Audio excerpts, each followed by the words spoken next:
कथावाचक भी बताते हैं कि इस लोक यानी काल ब्रह्म के 21 ब्रह्मांडों का अटल विधान है कि जब तक हमारे संचित पाप कर्म समाप्त नहीं हो जाते तब तक प्राणी को अपने प्रत्येक कर्म का दंड स्वर्ग नरक तथा 84 लाख योनियों में भोगना पड़ता है। यानी जो व्यक्ति जैसा कर्म करेगा वैसा फल भोगना पड़ेगा।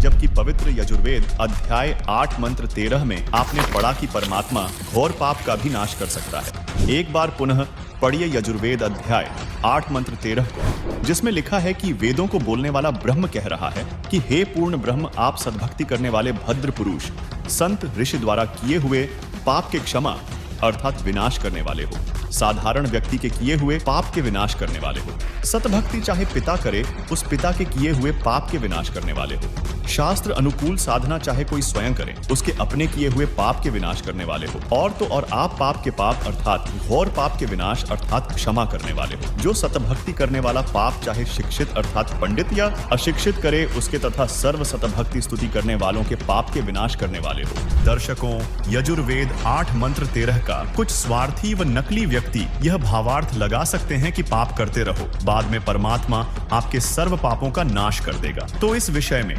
संत गरीबदास जी ने अपने सामने धर्मराज व कबीर परमात्मा के मध्य हुई वार्ता में बताया है। सुनिए। यहाँ क्या बता रहे हैं कि परमात्मा जब ऊपर लेकर गए गरीबदास जी को, तो परमेश्वर के शरीर से वहां जब उसने देखा ऐसी चमक थी और धर्मराज अपनी सिंहासन पर विराजमान था, न्यायाधीश, परमात्मा वहां प्रवेश किया, एकदम वो कुर्सी छोड़ कर खड़ा हो गया, सिंहासन छोड़ कर, और ऐसे जैसे एक उच्च अधिकारी के सामने बहुत निम्न सत्र का अधिकारी करबद्ध होकर के सावधान हो जाता है और वो डांट लगाता है।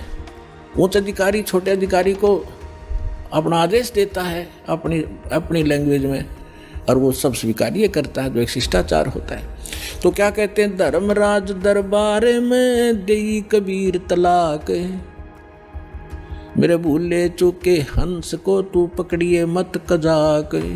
है जिस धर्मराज के सामने ब्रह्मा विष्णु महेश की हिम्मत नहीं जाके को अपशब्द बोल दे, ये तो आप यहीं देख लो, अपने चीफ जस्टिस के सामने प्रधानमंत्री की हिम्मत नहीं, उसको जाके कुछ वहाँ प्रधानमंत्री के सामने भी सिंहासन नहीं छोड़ेगा चीफ जस्टिस। हाँ, राष्ट्रपति जब जाएगा उसने पद छोड़ना पड़ेगा राष्ट्रपति के लिए। हमारे राष्ट्रपति इतने सर्वमान्य होते। इसी प्रकार जब धर्मराज ने देखा कि राष्ट्रपति आगे यानी पूरी विश्व के मालिक एकदम कुर्सी छोड़कर खड़े हो गए, परमात्मा क्या कहने लगे, धर्मराज दरबार में देई कबीर तलाक, मेरे भूले चूके हंस को तू पकड़िए मत कजाक, कि मेरा हंस और गलती से नाम भी त्याग दिया हो, गलती से ना ध्यान रहा हो, जानबूझ कर बकवाद करे, उसका तो माफी है नहीं। और किसी कारण से भी आपको ने नाम ले रखा है और आपका ना ध्यान रहा, फिर छोड़ छाड़ गए कुछ दिन, तो जब आपकी मृत्यु होगी तो परमात्मा कहते हैं आपको वहाँ ले जाया जाएगा धर्मराज के पास। तो क्या कहते हैं, आपने जो 2-4 साल भक्ति कर ली, 2-4 वर्ष संत दास के यथार्थ नाम की, तो इन सभी मंत्रों का जो जाप आप कर रहे हो शरीर के अंदर, ब्रह्मा जी, विष्णु जी, शिव जी, गणेश जी, दुर्गा जी का, इनकी बहुत सी भक्ति संग्रहित हो जाती है, क्योंकि ये बहुत गजब का मंत्र है। इसके आधार से फिर आपको कोई किसी को विष्णु जी के लोक में कुछ दिन जाना पड़ेगा, वहाँ पर पुण्य खत्म करोगे, फिर वहाँ से पुण्य खत्म होते ही आपको ब्रह्मा जी के लोक में भेज देंगे, वहाँ देवता बन करोगे, फिर विष्णु जी के लोक में, फिर शिव जी के लोक में, अपनी सारी पूंजी नाश करके और फिर नरक लोक में। अब परमात्मा कहते हैं, तो वहाँ जब धर्मदास जी को परमात्मा धर्मराज के दरबार में धमका रहे थे कि मेरे भूले चूके हंस को भी तो पकड़िए मत कजाक, खबरदार मेरे हंस को तूने, जिसने न्यू कह दिया कि मैं कबीर साहब का उपदेश ले रखा था, और आपको पता ही होगा वो कौन सा नाम जाप कर रहा है, उसकी भक्ति से पता लग जाएगा, तो उसको पकड़ना नहीं। फिर क्या कहता धर्मराज, क्या कहते हैं, बोले पुरुष कबीर से धर्मराय कर जोड़े, तुमरे हंस को पकड़ूं नहीं मन 2 ही लाख करोड़े। ने बोला जी आपके हंस न मैं नहीं पकड़ सकता, मैंने दोहाई है, लाख करोड़ दवाई। फिर क्या बताता, अपनी व्यवस्था अपनी मजबूरी बता रहा है कि यहाँ का विधान है, जैसा कर्म जिसने किया है वो भोगना पड़ेगा। अब मेरे वो कागजों में होगा, तो यहाँ तो परमात्मा इस लिखत का हिसाब चलता है, जैसने जैसा कर्म किया वो भोगना पड़ेगा। आपकी शरण माने से पहले उस प्राणी ने जो आपसे बिछुड़ गया, उसने कथावाचक भी बताते हैं कि इस लोक यानी काल ब्रह्म के 21 ब्रह्मांडों का अटल विधान है कि जब तक हमारे संचित पाप कर्म समाप्त नहीं हो जाते, तब तक प्राणी को अपने प्रत्येक कर्म का दंड स्वर्ग नरक तथा 84 लाख योनियों में भोगना पड़ता है। यानी जो व्यक्ति जैसा कर्म करेगा वैसा फल भोगना पड़ेगा।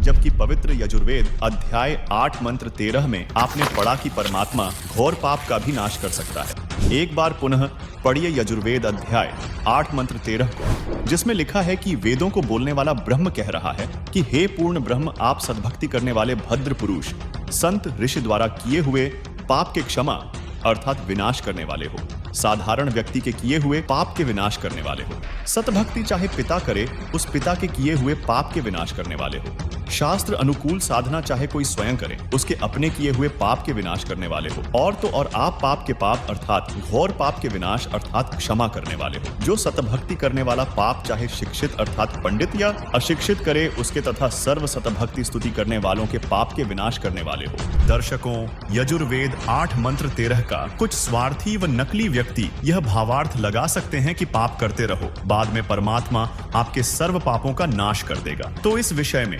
संत गरीबदास जी ने अपने सामने धर्मराज व कबीर परमात्मा के मध्य हुई वार्ता में बताया है। सुनिए। यहाँ क्या बता रहे हैं कि परमात्मा जब ऊपर लेकर गए गरीबदास जी को, तो परमेश्वर के शरीर से वहां जब उसने देखा ऐसी चमक थी, और धर्मराज अपने सिंहासन पर विराजमान था, न्यायाधीश। परमात्मा वहां प्रवेश किया, एकदम वो कुर्सी छोड़ कर खड़ा हो गया, सिंहासन छोड़ कर, और ऐसे जैसे एक उच्च अधिकारी के सामने बहुत निम्न सत्र का अधिकारी करबद्ध होकर के सावधान हो जाता है, और वो डांट लगाता है।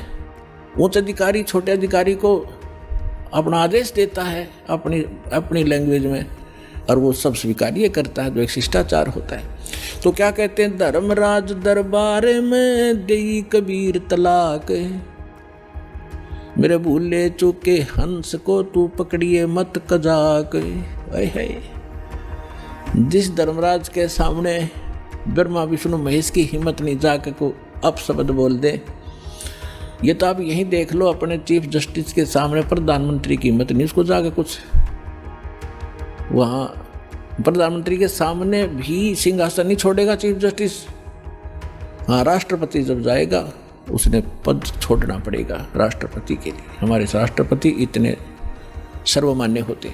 इसी प्रकार जब धर्मराज ने देखा कि राष्ट्रपति आगे यानी पूरी विश्व के मालिक एकदम कुर्सी छोड़कर खड़े हो गए, परमात्मा क्या कहने लगे, धर्मराज दरबार में देई कबीर तलाक, मेरे भूले चूके हंस को तू पकड़िए मत कजाक। कि मेरा हंस और गलती से नाम भी त्याग दिया हो, गलती से ना जान रहा हो, जानबूझ कर बकवाद करे, उसका तो माफी है नहीं। और किसी कारण से भी आपने नाम ले रखा है और आपका ना जान रहा है, फिर छोड़ छाड़ गए कुछ दिन, तो जब आपकी मृत्यु होगी तो परमात्मा कहते हैं आपको वहाँ ले जाया जाएगा धर्मराज के पास। तो क्या कहते हैं, आपने जो 2-4 साल भक्ति कर ली, 2-4 वर्ष संत दास के यथार्थ नाम की, तो इन सभी मंत्रों का जो जाप आप कर रहे हो शरीर के अंदर, ब्रह्मा जी, विष्णु जी, शिव जी, गणेश जी, दुर्गा जी का, इनकी बहुत सी भक्ति संग्रहित हो जाती है, क्योंकि ये बहुत गजब का मंत्र है। इसके आधार से फिर आपको कोई किसी को विष्णु जी के लोक में कुछ दिन जाना पड़ेगा, वहाँ अपनी पुण्य खत्म करोगे, फिर वहाँ से पुण्य खत्म होते ही आपको ब्रह्मा जी के लोक में भेज देंगे, वहाँ देवता बन करोगे, फिर विष्णु जी के लोक में, फिर शिव जी के लोक में, अपनी सारी पूंजी नाश करके और फिर नरक लोक में। अब परमात्मा कहते हैं, तो वहाँ जब धर्मदास जी को परमात्मा धर्मराज के दरबार में धमका रहे थे कि मेरे भूले चूके हंस को भी तो पकड़िए मत कजाक, खबरदार मेरे हंस को तूने, जिसने न्यू कह दिया कि मैं कबीर साहब का उपदेश ले रखा था, तो आपको पता ही होगा वो कौन सा नाम जाप कर रहा है, उसकी भक्ति से पता लग जाएगा, तो उसको पकड़ना नहीं। फिर क्या कहता धर्मराज, क्या कहते हैं, बोले पुरुष कबीर से धर्मराय कर जोड़े, तुमरे हंस को पकड़ूं नहीं मन 2 ही लाख करोड़े। ने बोला जी आपके हंस न मैं नहीं पकड़ सकता, मैंने दोहाई है, लाख करोड़ दोहाई। फिर क्या बताता, अपनी व्यवस्था अपनी मजबूरी बता रहा है कि यहाँ का विधान है, जैसा कर्म जिसने किया है वो भोगना पड़ेगा। अब मेरे वो कागजों में होगा, तो यहाँ तो परमात्मा इस लिखत का हिसाब चलता है, जैसने जैसा कर्म किया वो भोगना पड़ेगा। आपकी शरण माने से पहले उस प्राणी ने जो आपसे बिछुड़ गया, उसके पाप भी होंगे पुण्य भी होंगे, तो मुझे तो दोनों का ही दंड देना पड़ेगा। तो परमात्मा क्या कहते हैं, धर्मधारी जारी नरा और भांग तमाकू खाही। यानी पहले कितनी गलती कर रखी है इसने, मद आहारी शराब पीने वाले, यानी और भी बहुत सी गलतियां जो कर दी हों, तमाकू भांग खाते हों, और परदारा पर घर तकें, दूसरे की पत्नी में पूरी नीयत रखते हैं, दूसरे के घर को तकते हैं, यानी चोरी दाव लगाते हैं, उनको पकड़ूं के नहीं। आपकी शरण माने से पहले जिन्होंने जो गलतियां ये कर रखी हैं दाता, उनको पकड़ूं के नहीं। मदहारी जारी नरा जो भांग तमाकू खाही, परदारा पर घर तकें जिनको लो अकनाही। धर्मराय विनती करे सुनियो पुरुष कबीर, हे भगवान कबीर सुनियो, जिनको तो पकड़ने पड़ेंगे और जड़नी पड़े जंजीर। अब परमात्मा क्या कहते हैं, कर्मों से तीरथ हैं अब हैं जो शरण कबीर, जिनको निश्चय मारे हूँ और काटो बल तकसीर। यानी परमात्मा क्या कहते हैं, पहले किए सो बकस हूँ आगे करे ना कोई, गरीबदास कबीर कहे धर्मराय सो नाम रटे मम सोई। ये कर्म ब्रह्म ब्रह्मंड के मैं पल में करहूँ नेश, जिन हमरी 2 ही दी सो करो हमारे पेश। अपने आत्माओं अध्यात्म ज्ञान का तभी छींट भी नहीं थी अपने पास। इस जैसे आप देखते हो प्रत्येक देश में, प्रत्येक देश का एक राजदूत भवन होता है, ऐसे ही परमात्मा ने प्रत्येक ब्रह्मांड में अपना एक राजदूत भवन बना रखा है। और जो यहाँ ऐसा कहता है कि मैं तो ऐसे ऐसे भगवान कबीर साहब का भक्त हूँ और आप मेरा कोई अकाउंट नहीं कर सकते, तो परमात्मा कहते हैं कर्म भ्रम ब्रह्मंड के मैं पल में कर हूँ नेश, 1 मिनट में नष्ट कर दूंगा तेरे, तूने ये बकवास जो इस जीव से करवा रखी है, तूने करवाए सारे उल्टे कर्म इससे, अज्ञान भर के इसके अंदर। और जिसने मेरा नाम लिया, मेरी दुहाई दी के इस हृदय से जो पुकारेगा, वहाँ के मैं तो भगवान कबीर साहब का शिष्य था, उनका बच्चा हूँ, आप मुझे कैसे ले आए यहाँ पर।